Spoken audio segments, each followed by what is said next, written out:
Siyata Dishmaya, Masechet Baba Kama, Daf Ain Aleph, nous commençons à la deuxième ligne, Ganav et Tavar B'Yom Kippurim. Nous avons vu dans la Mishnah que si un homme a volé une bête et ensuite il l'a égorgé le jour du Yom Kippurim, il payera Arba V'Chamisha, ce n'est pas comme Shabbat.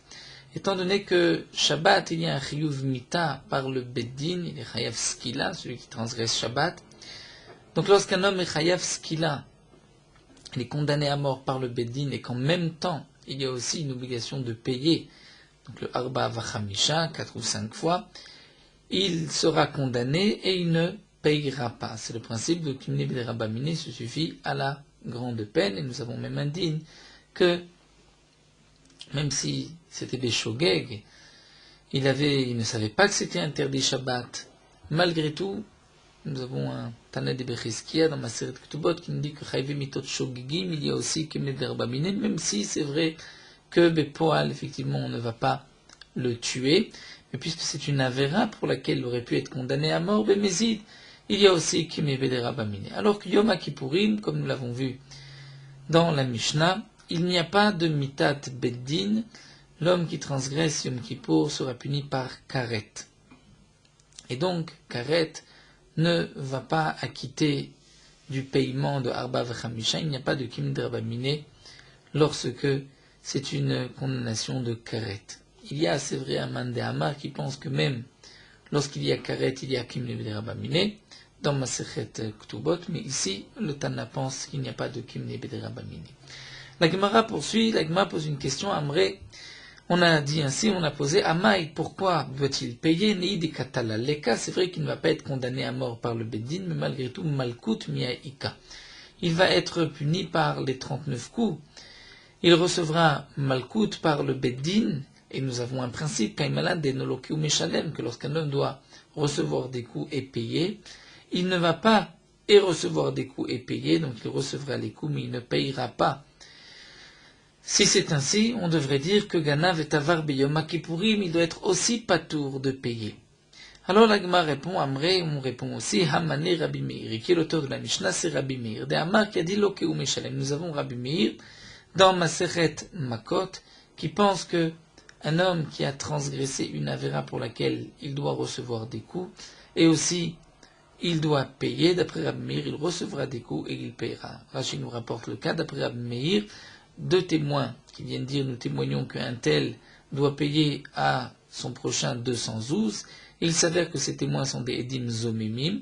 Ils ont témoigné à faux, donc ils doivent recevoir des coups, les 39 coups, et ils ont voulu faire payer à Réhouven 212, ils doivent aussi payer 212. Après les Chachamim, on ne va pas leur affliger deux peines, et les frapper, et leur donner, et leur faire payer.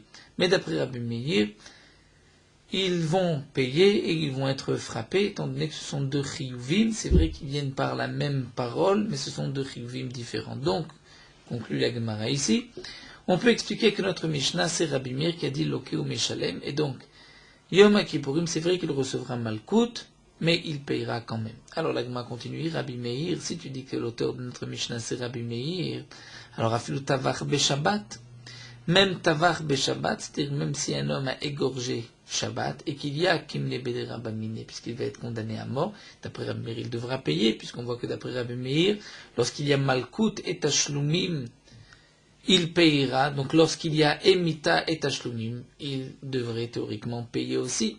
La Gemara poursuit, Vechitema, peut-être que tu diras que Lokeu ou Meshalem Mitle, d'après Rabbi Meir, il y a une différence. Lorsque c'est Malkut ou Mita, lorsqu'il y a Malkut et une obligation de payer, donc la Lokeu ou Meshalem, il reçoit des coups, il paye. Mais Met ou Meshalem Letle, mais de dire qu'il va être tué et aussi payé, là Rabbi Meir ne pense pas ainsi. Rabbi Meir est d'accord qu'il y a Kimne B'Derabamine. Donc peut-être voudras-tu dire que Rabbi Meir fait la différence entre Lokeu ou Meshalem et Met ou Meshalem? Et si Rabbi Meir fait la différence, donc la Sefa, c'est-à-dire notre Mishnah où c'est marqué Ganav et Tavar B'Yom Kippourim, on peut l'expliquer d'après Rabbi Meir, et Ganav et Tavar B'Shabbat, là il sera patour étant donné qu'il y a un Chiyuv Mita. Vélo, dit la Gemara. Et non, c'est-à-dire, est-ce que d'après Rabbi Meir, on ne dit pas Met ou Meshalem, Vatania, pourtant nous avons une braïta. Ganav et Tavar Beshabbat. La braïta nous dit un homme a volé et ensuite égorgé la bête le jour de Shabbat. Ou bien Ganav et Tavar la Vodazara. Il a volé, ensuite il a égorgé une bête pour la Vodazara. Donc Shabbat, il y a un Chiyuv Mita, la Vodazara, il y a aussi un Chiyuv Mita puisqu'il sacrifie une bête pour la Vodazara. Ou encore, Ganav Shoran Iskal, un homme a volé une bête qui devait être lapidée. Il s'agit d'un taureau qui a tué un homme. Ce taureau doit être lapidé, comme nous l'avons vu déjà dans les prakim précédents. Donc un homme a volé un Shoran Iskal, ou Tevacho, et il l'a égorgé. Dans le cas de ce shor, il ne pourra pas être consommé, il est assour be'ana'a. Et c'est marqué Meshalem Arba Vechamisha dit Rabbi Meir. D'après Rabbi Meir, il payera 4 ou 5. Vechachamim potrim. D'après le Chamim, il n'est pas tout. Donc on voit que d'après Rabbi Meir, un homme qui vole et qui ensuite égorge Shabbat, bien qu'il y ait un Chiyuv Mita, il n'y a pas de Kimne Bede Rabamine. Si c'est ainsi, revenons à notre question. Comment tu peux expliquer que la Mishnah Ganav et Tavar c'est d'après Biyom Kippurim, c'est d'après Rabbi Meir, puisque dans cette même Mishnah, c'est marqué aussi que Tavar Beshabbat, il est Patour, alors que d'après Rabbi Meir, il est Chayav. Nous venons de voir ici que Rabbi Meir ne fait pas la différence entre Loki ou Meshalem ou Met ou Meshalem. Alors la Gemara continue à Amré, on a répondu ainsi, Bar Mina Dehahi. Dire laissons cette dernière braïta de côté, n'apportons pas de preuve de cette braïta, Daïtmar alam Rabbi Yaakov am Rabbi Yochanan, puisque on a déjà expliqué sur cette dernière braïta où c'est marqué qu'un homme avait égorgé Shabbat, ou il a égorgé pour la Vodazara, ou un Shoran Iskal, et c'est marqué qu'il paye Arba Vechamisha. Eh bien, Rabbi Yaakov a déjà expliqué au nom de Rabbi Yochanan, Vamrela, et d'après certains, c'est Amar Rabbi Irmia, Amar Rabbi Shimon ben Lakish, Rabbi Irmia qui dit au nom de Rabbi Shimon Lakish, que Rabbi Avin, Rabbi Ilaha, Rabbi Avin et Rabbi Ilaha, Vechol Chavurta, et tout le groupe de Chachamim, Mishme de Rabbi Yochanan, au nom de Rabbi Yochanan, ont ainsi expliqué. Donc la Gemara va nous rapporter un enseignement qui a été dit au nom de Rabbi Yochanan, que cette dernière braïta, Betover Halide Acher, il s'agit d'un homme qui a volé, mais qui a donné la shrita à un autre, à son chaliar. Et donc c'est pour cela qu'il doit payer Arba Vechamisha, étant donné que lui-même, le voleur, ne doit pas, n'est pas condamné à mort, lui n'a pas transgressé Shabbat, et n'a pas sacrifié non plus la Avodazara. Mais c'est lui qui a ordonné d'égorger la bête, donc il devra payer Arba Vechamisha. Donc on veut maintenir que Rabbi Meir est d'accord que s'il y a mita et une obligation de payer, on ne paye pas. La braïta où c'est marqué que celui qui a égorgé Shabbat ou la Avodazara, d'après Rabbi Meir, il doit payer, on parle qu'il a donné à égorger à une autre personne. Mais demande la Gemara, comment est-ce possible que le shliar va fauter, c'est-à-dire le shliar va égorger la bête, et c'est le Meshaler, celui qui l'a envoyé, qui doit payer Arba Vechamisha. Mais pourtant, nous avons, comme nous le rappelle Rashi, le principe de En Shliar Lidvar Avera, c'est-à-dire, je ne peux pas, lorsque j'envoie un shliar pour transgresser, pour faire une avera, cette avera ne m'est pas comptée à moi, le Meshaler, mais au shliar qu'il a fait.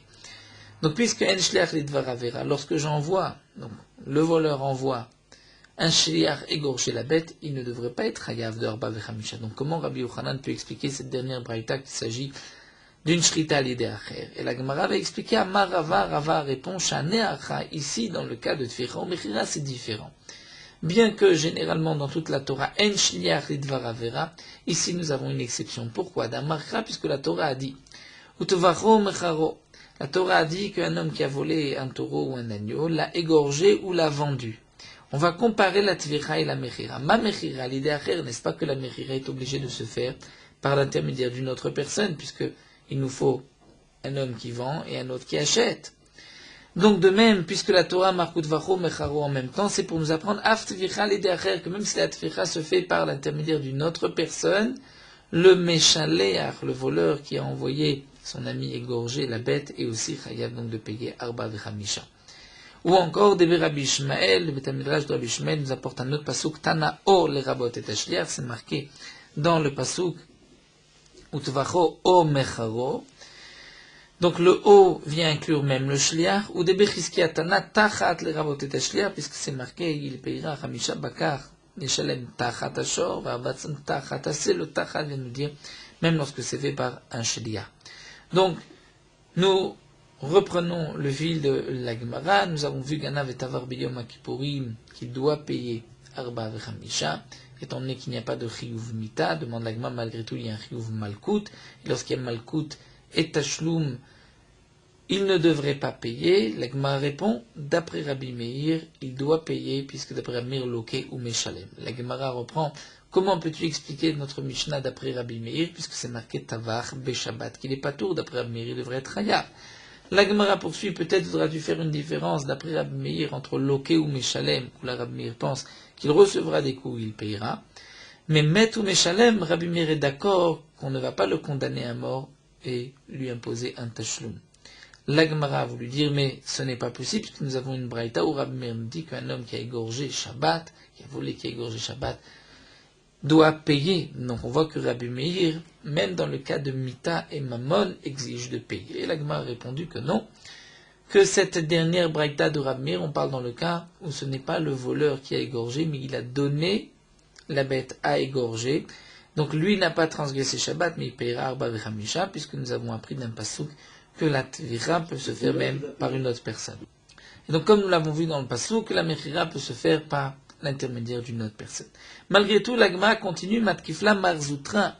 Marzoutra objecte, mi kamide, y a-t-il une telle chose, il ou avidi ou l'omechayev, que si le voleur lui-même égorge la bête, il n'est pas chayav, comme nous l'avons vu, étant donné que c'est Shabbat, donc Shabbat il y a un chiyuv mita, et il ne payera pas. Et pourtant, demande Marzoutra, va vite shliach ou mechayev, si son shliach va égorger, lui devient chayav, c'est-à-dire le voleur. Comment est-ce possible? Si le voleur lui-même égorge, il n'est pas chayav. S'il envoie un shliach, là, à ce moment-là, le méchalech, le voleur est chayav. Comment le shliach peut faire plus que ce que lui aurait pu faire? Amarle Ravashi, Ravashi répond, Hatam, là-bas c'est différent. Lav mishum de l'omechayevu. Il ne faut pas comprendre, dans le cas que nous venons de mentionner, que si lui égorge, il n'y a pas de chiyuv. Si lui égorge la bête, bien sûr qu'il y a un chiyuv. Seulement, elle a des kamlevé des rabamine, il y a un chiyuv mita en même temps qui va le dispenser du paiement. Mais dans le cas du shliach, où il n'y a pas de kamlevé des rabamine, donc reste le chiyuv que lui aussi aurait pu avoir si lui-même avait égorgé. Donc c'est ainsi que la Gemara a répondu, cette braïta où Rabbi Meir nous dit qu'un homme qui a égorgé Shabbat, ou qui a égorgé pour la Avodazara, donc il a volé, il a égorgé le jour de Shabbat, il a égorgé pour la Avodazara, c'est marqué donc dans la braïta, et d'après Meir, il doit payer, c'est dans le cas où ce n'est pas lui-même qui a égorgé, mais il a envoyé une personne égorger la bête, et donc il n'y a pas de Kimne Bedera Bamini. Seulement il nous reste à comprendre, si vraiment c'est un shliach qui a égorgé la bête, Shabbat ou pour la Avodazara, donc le voleur, lui, n'a pas transgressé Shabbat, n'a pas sacrifié la bête pour la Avodazara. Alors pourquoi, d'après les Chachamim, est-il patour? C'est la question que demande la Gemara maintenant, que pose la Gemara maintenant. Demande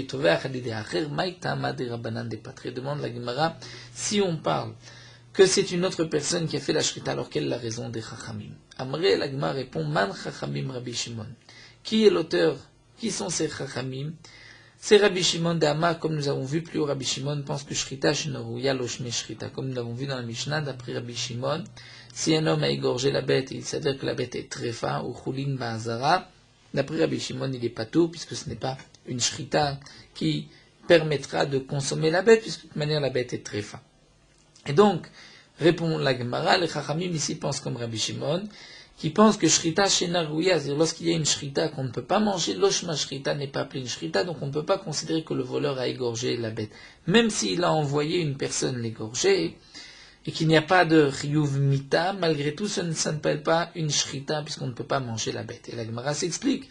Amrebish lama vodazara veshora niskal. Encore, lorsque le shliach a sacrifié la bête pour la vodazara, on comprend qu'on ne peut pas manger la bête, puisque lorsqu'on sacrifie une bête pour la Vodazara, la bête devient sourbana. De même, lorsqu'un homme va égorger un shoraniskal qui va être lapidé, on ne mangera pas la bête. Donc on comprend ce que la Gemara nous répond ici, que c'est une shrita shenarouya. Mais pour Shabbat, après tout, Shabbat c'est une shrita rouya, c'est vrai qu'on a transgressé Shabbat, mais on peut quand même manger la bête. Et la Gemara va répondre que non, que on pense comme le Mandama, que celui qui égorge une bête Shabbat,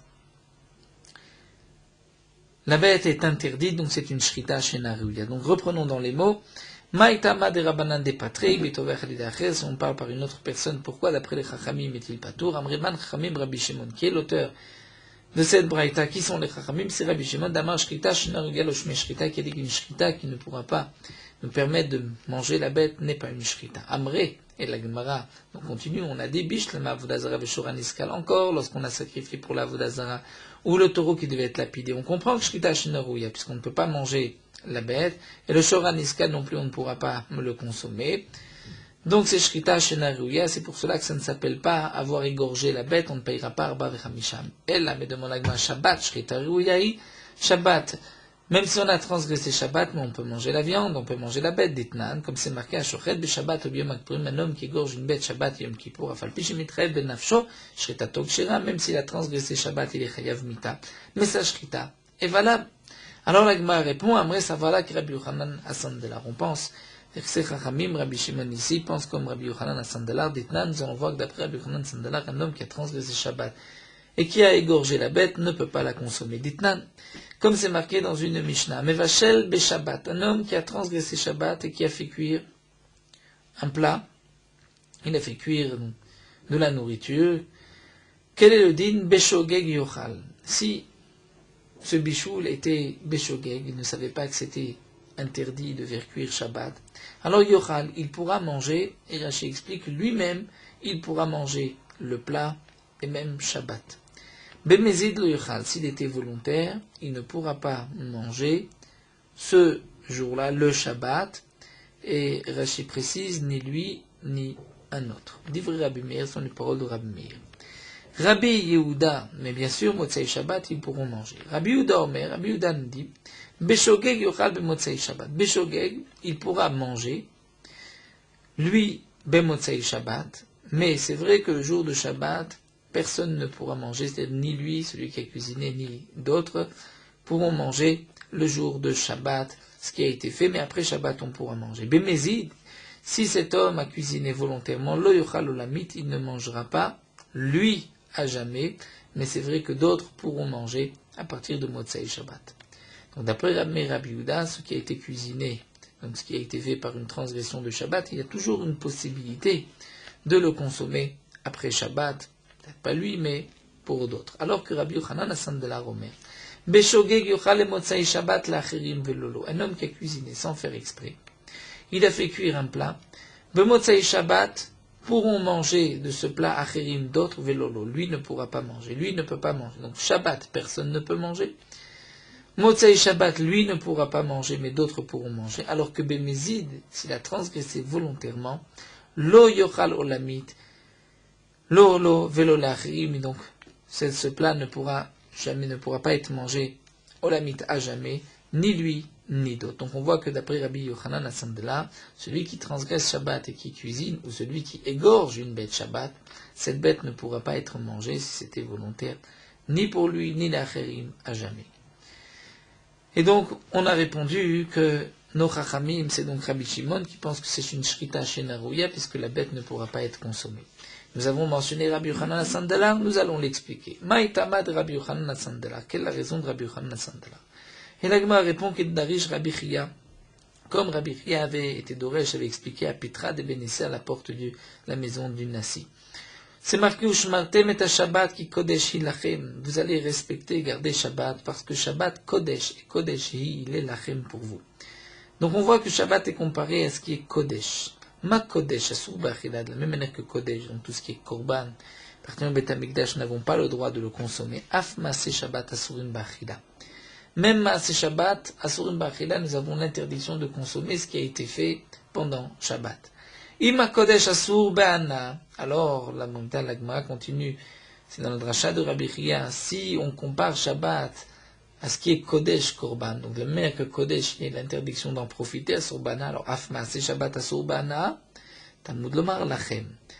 La Gemara nous rapporte un pasuk Lachem, c'est-à-dire chez Lachem, la Torah permet quand même d'en profiter, mais pas d'en manger, d'en consommer. Yachol afilu beshogeg, est-ce que ce din est même beshogeg, qu'il y a une interdiction de le manger à jamais, Talmud Lomar Mechalea Mot Yumat. La Torah dit, celui qui transgresse Shabbat, Mot Yumat sera tué, c'est-à-dire Bemezid Amartelecha pour celui qui transgresse volontairement, Velo Beshogeg, mais pas Beshogeg. Donc si un homme transgresse Shabbat Bemezid, d'après Rabbi Yochanan Assandelar, cette transgression sera interdite, il a égorgé une bête, il a cuisiné un plat, on ne pourra pas manger les olam à jamais de ce qui a été préparé pendant Shabbat. Donc notre braïta où c'est marqué qu'un homme a volé, ensuite égorgé Shabbat, que d'après Rabbi Meir, il est chayav de payer Arba v'Chamishak, d'après le Chamim, il est patour. Donc nous avons expliqué qu'il s'agit par l'intermédiaire d'une autre personne, d'un shliach. D'après Rabbi Meir, il est chayav puisque lui, le voleur n'est pas chayav mita. Donc il paye Arba v'Chamisha puisque le din de Tevicha peut se faire même d'après un shliach comme nous l'avons vu. Et d'après le Chamim, il est patour simplement parce que, comme on a égorgé cette bête Shabbat, on ne pourra plus la manger. Et d'après Rabbi Shimon, c'est une shrita shena reuya, donc ça ne s'appelle pas une shrita. On ne peut pas dire Utvacho qu'il a égorgé. Donc la Gemara maintient ce que nous avons vu donc auparavant. Ganav et Tavar Beyom Akippuri. C'est vrai qu'il n'y a pas de Chiyuv Karet. Pourtant, on demande la Gemara, il y a un Chiyuv Malkout. Pourquoi on ne dirait pas qu'il y a Kameh Rabamine? Et non Loke ou Meshalem. Et la Gemara a répondu, puisque l'auteur de notre Mishnah, c'est Rabbi Meir, qui pense que Loke et Meshalem, il recevra les 39 coups, mais il payera aussi. Si c'est Rabbi Meir, alors, le Tavar Beshabbat, on a posé la question que même Tavar Beshabbat, il devrait être Chayav, et la Gemara a répondu qu'il y a une différence entre Loke ou Meshalem, Met ou Meshalem. Rabbi Meir est d'accord qu'on ne va pas condamner à mort une personne et ensuite lui faire payer, mais c'est vrai que Loke ou Meshalem. La Gemara continue, puisque nous avons parlé de Maaseh Shabbat, de ce qui a été préparé pendant Shabbat, cuisiné, ou une bête qui a été égorgée pendant Shabbat, Pligeba, Ravacha et Ravina.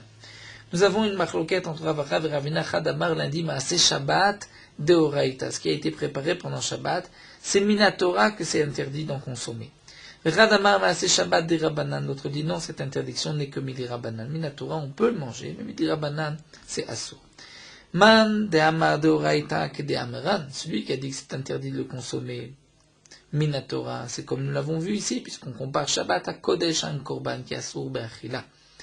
Au mandamar des Rabbanan, mais celui qui dit que l'interdiction c'est de le consommer, ce n'est que Midi Rabbanan et pas Midi Oraïta. Pourquoi? Amarra, puisque la Torah dit Kodesh hu, c'est-à-dire Shabbat et Kodesh. Hu Kodesh ven Maasaf Kodesh.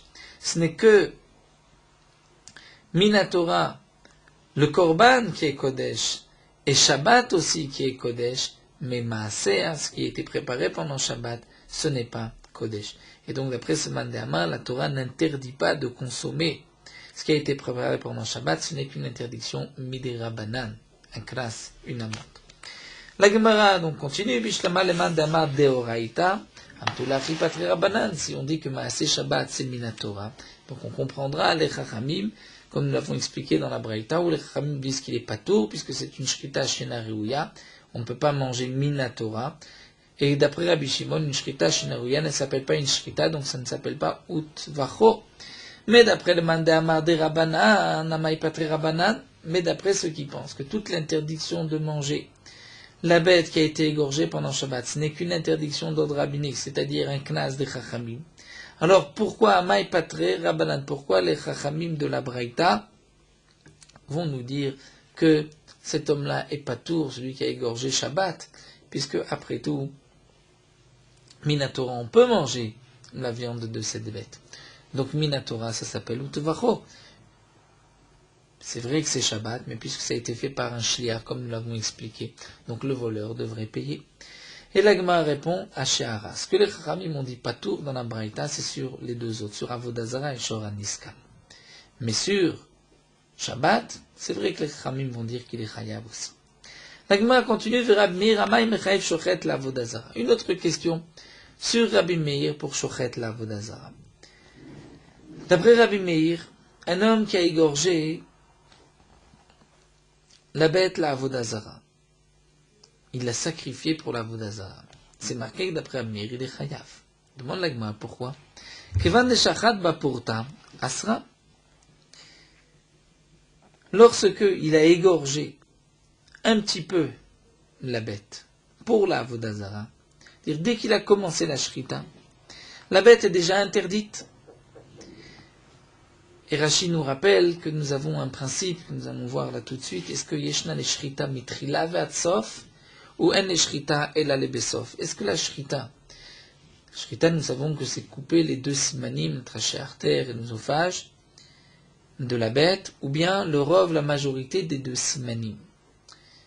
Mais, est-ce que la shrita ne se fait qu'à la fin, lorsqu'on arrive au rov des deux simanim, Ou bien la shrita, c'est depuis le début, dès qu'on commence à couper, c'est là qu'on appelle une shrita. Donc Rashi nous dit que, pour l'instant, la Gemara pense que Yeshna les shrita metrila sauf la shrita se fait du début jusqu'à la fin. C'est-à-dire, dès qu'on commence à faire la shrita, c'est un début de shrita. Et donc un homme qui commence à égorger une bête pour la Avodah Zara, la bête est immédiatement interdite. Kevan de shachat bapurta asra. Étant donné qu'il a commencé à égorger pour la Avodah Zara, elle est déjà interdite, c'est ce qu'on appelle zifre metim. C'est ce qui a été égorgé pour la Avodah Zara. Alors que pour le chiyuv de Arba v'chamisha, il faut avoir égorgé la bête tout entière. Il faut avoir terminé la shrita, comme nous allons le voir par la suite. Et donc la question de la Gemara est la suivante. Dès qu'on commence à égorger pour la Avodah Zara, on commence, la bête est interdite. Et donc, lorsqu'on continue à égorger la bête, pourquoi doit-on payer Arba v'chamisha, même si c'est un shliach? Mais ce n'est plus la bête qui a été volée, puisque cette bête est devenue maintenant Asur Ba'ana'a. Et puisqu'elle est Asur Ba'ana'a, le propriétaire l'a déjà perdue. C'est-à-dire, ce n'est pas la bête du propriétaire que j'égorge, puisque c'est comme si Rashi nous dit, on a pris la bête avant la shrita et on l'a brûlée.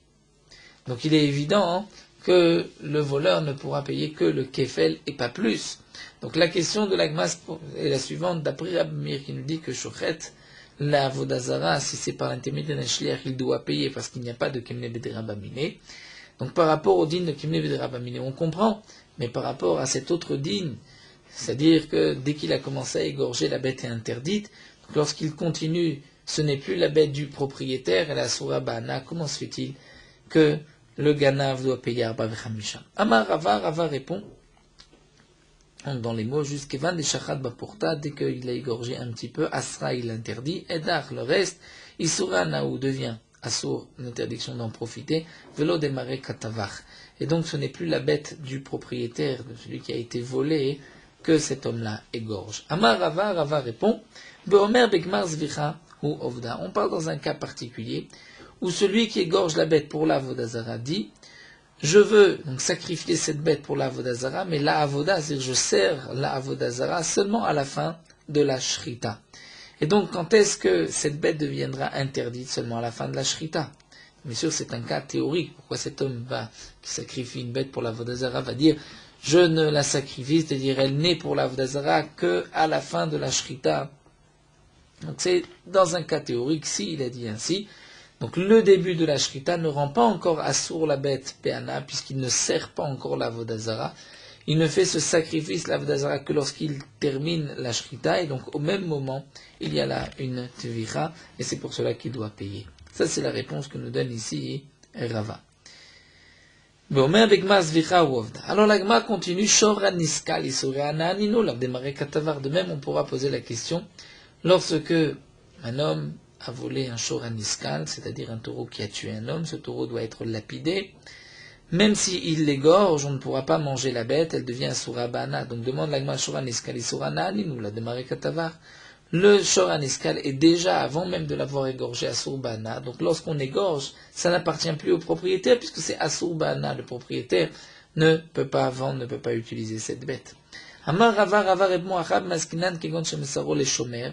Ici, Rava va répondre qu'on parle dans un cas très particulier. On parle du cas où cette bête a été donnée à un Shomer. Shemesaro les Shomer. Veizik bebet Shomer. Et la bête a endommagé chez le Shomer. Veuad bebet Shomer. Et il y a eu une alda, c'est-à-dire on a dit au Shomer plusieurs fois, attention, la bête a tué. Venigmar dino bebet Shomer. Et la bête, on l'a condamnée aussi dans la maison du Shomer. Rabbi Meir, ça va le Rabbi Yaakov et ça va le Rabbi Shimon. Et Rabbi Meir ici pense et comme Rabbi Yaakov et comme Rabbi Shimon. De quoi s'agit-il? Ça va là que Rabbi Yaakov de Amar Af Mishinimar Dino Irziru Shomer le Baalav Mursar. Le din est le suivant. Lorsqu'un homme garde une bête et que le propriétaire réclame la bête, il doit lui rendre la bête telle qu'il a reçue. Cette bête, chez le Shomer, a tué. Cette bête a été condamnée à mort par le Bedin. Donc c'est un taureau. Shoraniskal, lorsque le Shomer rend la bête au propriétaire lui dit, mais tu ne me rends rien, puisque cette bête maintenant, je ne peux plus en profiter, la Soura Be'ana'a. Est-ce que le chômeur peut lui dire, voici ta bête, c'est la bête que tu m'as donnée, je te la rends? Ça, c'est ce que pense Rabbi Yaakov. Af mishenigmar dino.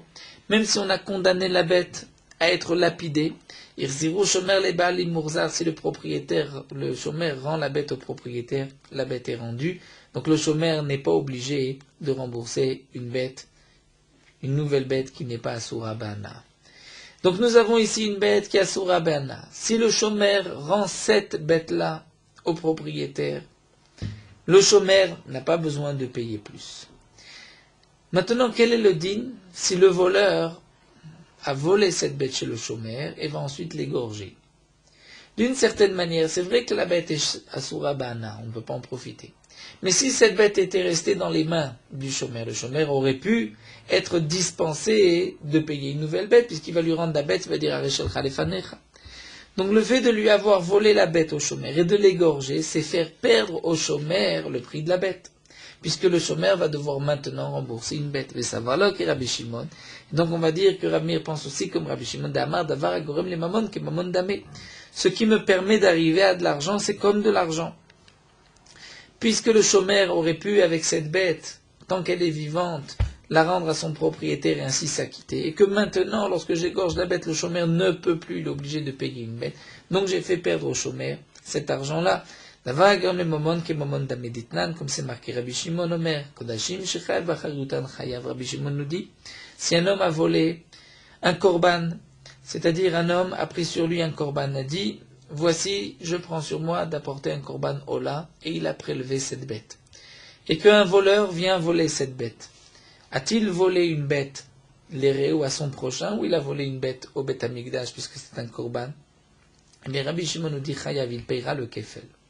Pourtant, le voleur n'a pas volé la bête de Réhouven, puisque cette bête n'appartient plus à Réhouven. Mais Rabbi Shimon pense, quel est le din? Si cet homme-là n'avait pas volé la bête à Réhouven, Réhouven aurait pu prendre cette bête et l'offrir au Beth Amikdash. Maintenant que la bête lui a été volée, il ne peut plus l'offrir au Beth Amikdash, donc il va devoir acheter une autre bête, puisqu'il avait un éder, je prends sur moi d'apporter un korban. Donc Rabbi Shimon pense, puisque grâce à cette bête, ce Réhouven aurait pu s'acquitter de son korban. Donc si on lui vole cette bête, ce n'est pas une bête du Ekdesh qu'on a volée, c'est la bête de son prochain qu'on a volée. Et donc Rabbi Shimon nous dit, pour un homme qui vole Kadashim, Shechayav Bacharutan, il y a une obligation pour celui qui a offert ce korban d'apporter un autre korban si ce n'est pas ce korban-là. Parce que parfois, il peut dire, c'est cette bête que j'ouvre au Beth Amikdash. Cette bête a été volée. Il n'est pas obligé d'en apporter une autre. Mais lorsqu'il dit, je dois apporter une bête au Beth Amikdash, si la bête a été volée, il doit en apporter une autre. Donc on voit que d'après Rabbi Shimon, il est chayav du kefel. Pourquoi? Donc d'avoir gom mamon que mamon damé.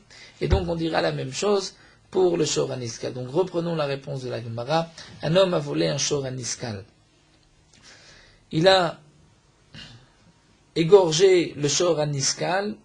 Il doit payer Arba Vechamisha. Pourtant, la Gemara a posé la question, mais le shor aniskal c'est Asur Bana, donc ce n'est pas la bête du propriétaire qui a été égorgée, donc pourquoi le voleur doit payer Arba Vechamisha? Donc la Gemara a répondu, parce qu'il s'agissait d'une bête qui avait tué alors qu'elle se trouvait chez un chômeur. Et donc le chômeur aurait pu s'acquitter en rendant la bête, le fait de lui avoir volé, de l'avoir égorgé, c'est faire perdre au chômeur le prix de la bête.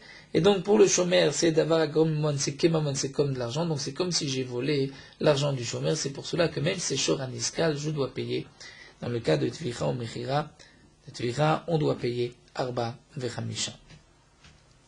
La Gemara continue, Amar Rav Kahana. Rav Kahana rajoute, Amritel eshmate kameh de Rav Zvid minarde. J'ai rapporté cet enseignement devant Rav Zvid de Nardé. Et je lui ai dit, Mimatzit mukma matnitim kiramir velo kirabi Shimon. Est-ce que on peut expliquer cette Mishnah, comme nous l'avons dit au début, comme Rabbi Meir et pas comme Rabbi Shimon? C'est-à-dire, nous avons voulu expliquer que Ganav et Tavar b'Yom Kippurim, c'est d'après Rabbi Meir, qui a dit Lokeu Meshalem.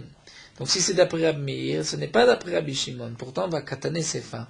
C'est marqué dans la Sefa, Rabbi Shimon poter b'Shnei. Nous avons vu que Rabbi Shimon était poter dans les deux, c'est-à-dire dans le cas de Trefa et dans le cas de Chulim Ba'azara. Si Rabbi Shimon est en marloquette juste sur les derniers points, Michla Debekula Matnitim Modé, donc cela voudrait dire que sur tout le reste de la Mishnah, Rabbi Shimon est d'accord. Donc même dans le cas d'un homme qui a égorgé La bête Yom Kippourim, Rabbi Shimon serait d'accord. Pourtant, nous on a expliqué que ce n'est que d'après Rabbi Meir. L'Agma répond à Marlelo, Michlal demodé betavach ou machar l'ilfo avec lavim. Lorsque Rabbi Shimon a dit, on n'est pas tout dans ces deux derniers, et que Rabbi Shimon est donc d'accord avec le reste, ce n'est pas tout le reste de la Mishnah, mais c'est juste sur l'autre point de refoua et klavim qui était marqué dans la Mishnah. Sur ça, Rabbi Shimon est d'accord, mais c'est vrai que dans Yom Kippourim, Rabbi Shimon ne sera pas d'accord, puisque comme nous l'avons vu, il y a un autre problème, qui est le problème de Yom Kippourim, de Malkout et de Mammon, et ça nous avons répondu, ça ne peut s'expliquer que d'après Rabbi Meir. Nous allons nous arrêter ici, nous reprendrons pour Daf Ayin Bet, qui est un petit daf, nous garderons ce morceau de la Gemara. Terminons avec Meorot HaHalacha, Daf Ayin Aleph. Un homme qui se trouve dans un danger, Sakanat Nefashot, il a la possibilité de se sauver grâce à l'argent de son prochain. A-t-il le droit de prendre l'argent de son prochain pour se sauver? C'est marqué que c'est interdit, bien que c'est un cas de Pikuach Nefesh, sauf si son intention est de rembourser ensuite à son prochain ce qu'il lui a volé. Puisque même lorsqu'on est dans un cas de Pikuach Nefesh, on ne peut voler que si on a l'intention de rendre ce qu'on a volé. Bien que Pikuach Nefesh repousse toute la Torah, à l'exception de Avodah Zarah, Gmiot et Shifudamim, des 3 Averot. Sinon, on peut transgresser toute la Torah en cas de Pikuach Nefesh. Malgré tout, on ne peut pas voler entièrement, puisqu'on a la possibilité de se sauver, c'est vrai, avec l'argent de son prochain, mais en lui payant. Donc, nous n'avons pas le droit de voler en pensant ne pas payer, mais on peut voler, prendre en pensant payer, si de cette manière on peut se sauver. Un homme a aussi l'interdiction de prendre l'argent de son prochain sans sa permission pour soigner un malade qui n'a pas de sakana, même si son intention est ensuite de rendre ce qu'il a volé. Dans le cas d'un malade chez le sakana qui a besoin de médicaments, et ce n'est pas un danger de mort, nous n'avons pas le droit de voler de l'argent, même si on pense ensuite rembourser ce qu'on a volé. La raison de cela, c'est que la gneva est une interdiction de la Torah. Soigner un malade qui n'est pas dans un danger de mort, ce ne peut pas être doré un issour de la Torah, mais seulement un issour des Rabbanan, comme c'est rapporté dans le Shulchan Aruch.